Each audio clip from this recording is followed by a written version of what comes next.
सबको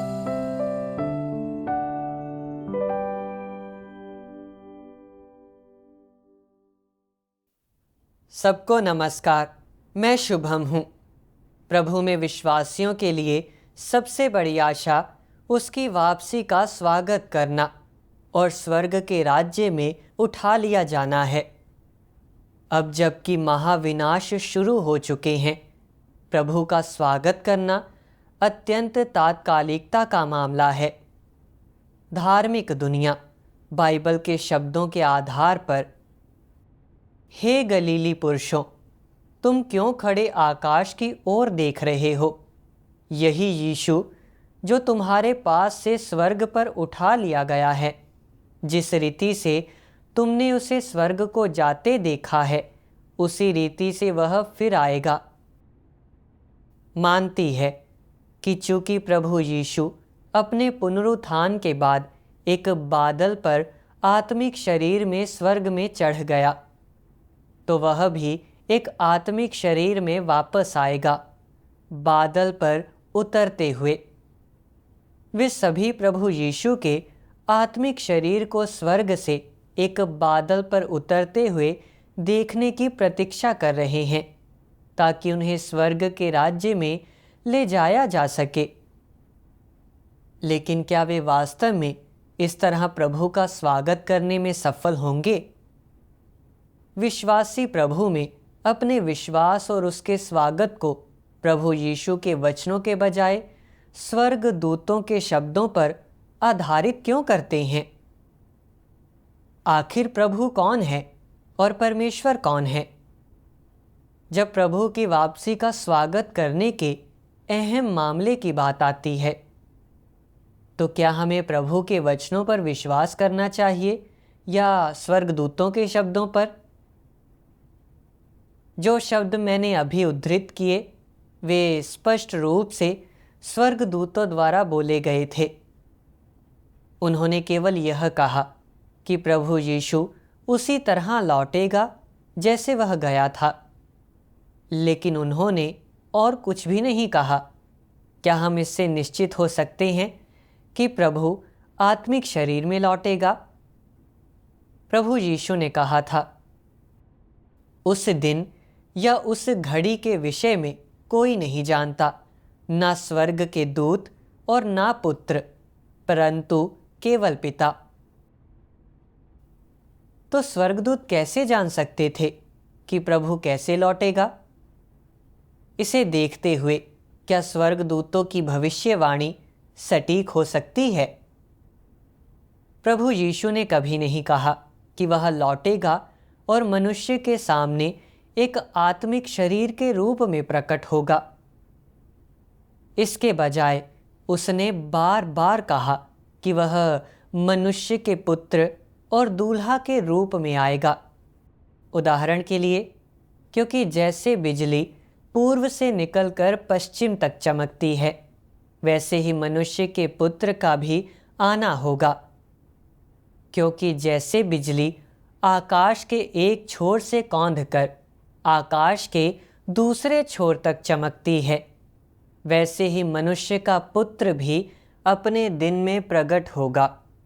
परंतु पहले अवश्य है कि वह बहुत दुख उठाए और इस युग के लोग उसे तुच्छ ठहराएं। आधी रात को धूम मची, देखो दूल्हा आ रहा है, उससे भेंट करने के लिए चलो। प्रभु यीशु की भविष्यवाणियों के आधार पर हम निश्चित हो सकते हैं कि जब प्रभु लौटेगा तो वह मनुष्य के पुत्र के रूप में देह धारण करेगा, अपना कार्य करने के लिए प्रकट होगा और सत्य व्यक्त करेगा। लोगों के एक समूह को बचाने और उन्हें विजेता बनाने के लिए अंत के दिनों का न्याय का कार्य करेगा।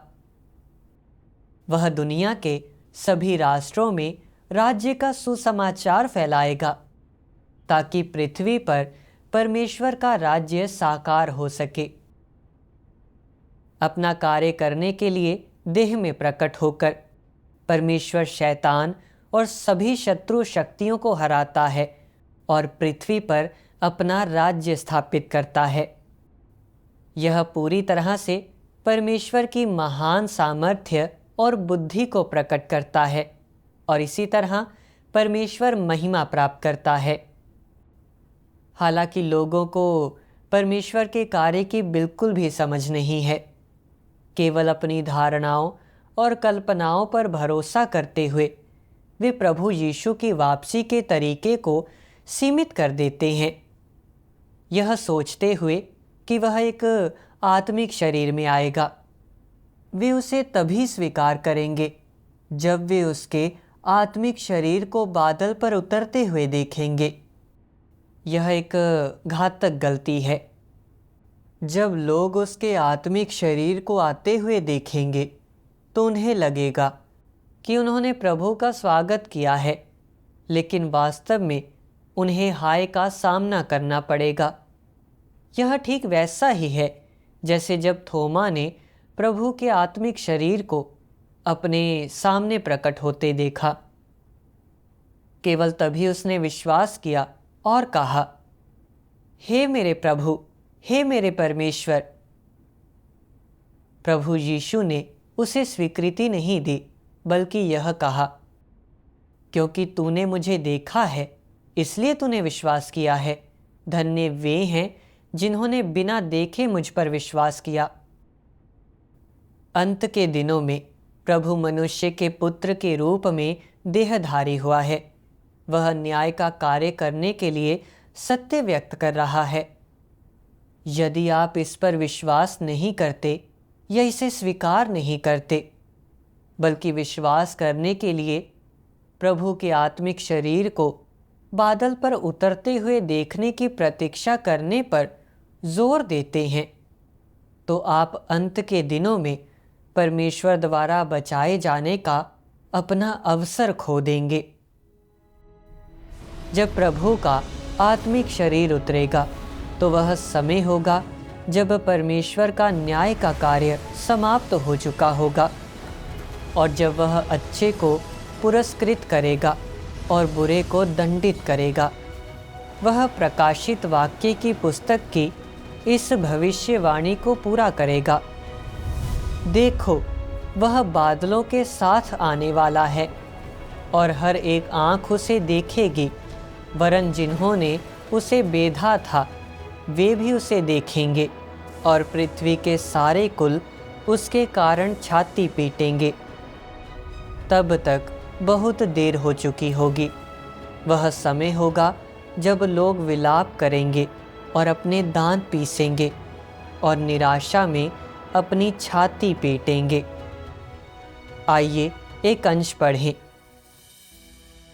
सर्वशक्तिमान परमेश्वर कहता है, बहुत से लोगों को शायद इसकी परवाह ना हो कि मैं क्या कहता हूँ, किंतु मैं यीशु का अनुसरण करने वाले हर तथाकथित संत को बताना चाहता हूँ कि जब तुम लोग यीशु को एक श्वेत बादल पर स्वर्ग से उतरते अपनी आँखों से देखोगे तो यह धार्मिकता के सूर्य के सार्वजनिक प्रकटन का समय होगा। शायद वह तुम्हारे लिए एक बड़ी उत्तेजना का समय होगा। हालांकि तुम्हें पता होना चाहिए कि जिस समय तुम यीशु को स्वर्ग से उतरते देखोगे तो यह वह समय भी होगा जब तुम दंडित किए जाने के लिए नीचे नरक में जाओगे। वह समय होगा जब परमेश्वर की प्रबंधन योजना की समाप्ति की घोषणा हुई है और जब परमेश्वर अच्छे को पुरस्कार और बुरे को दंड देगा, क्योंकि परमेश्वर का न्याय उस समय से पहले ही समाप्त हो चुका होगा। जब मनुष्य संकेत देखता है, जब सिर्फ सत्य की अभिव्यक्ति होगी। वे जो सत्य को स्वीकार करते हैं और संकेत नहीं खोजते हैं और इस प्रकार शुद्ध कर दिए गए हैं, वे परमेश्वर के सिंहासन के सामने लाए जा चुके होंगे और सृष्टिकर्ता के आलिंगन में प्रवेश कर चुके होंगे।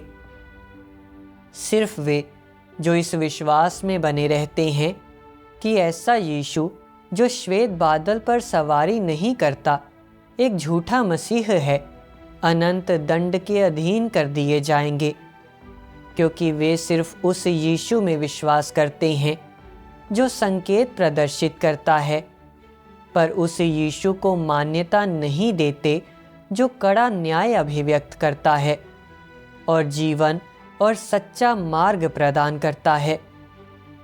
इसलिए केवल यही हो सकता है कि जब यीशु खुलेआम श्वेत बादल पर वापस लौटे तो वह उनके साथ निपटे।